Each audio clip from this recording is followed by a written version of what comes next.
ចោតបងមនុស្សខុងបងអ្នកខុងក៏បានរឿងទាំងប៉ុន្មានគឺអូនអ្នកត្រូវទាំងអស់បងសុំចិត្តអូនសុំមានស្ងួនឈប់ផុង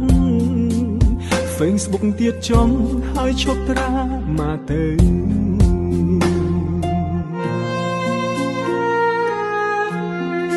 អូនគិតថាប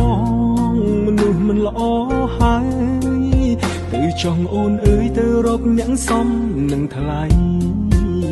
បងមនុស្សអាក្រក់ដូចអូននេះហើយក៏គ្មានអ្វីឲ្យអូននឹងឡើយ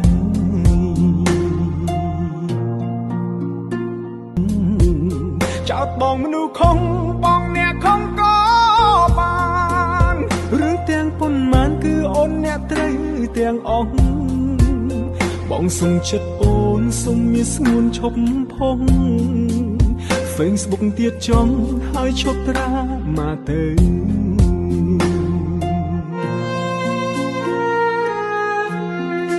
អូនគិតថាបងមនុស្សមិនល្អហើយទៅចង់អូនអើយទៅរកអ្នកសមនឹងថ្លៃបងមនុស្សអាក្រក់ដូចអូននេះហើយក៏គ្មានអ្វីឲ្យអូននឹងឡើយ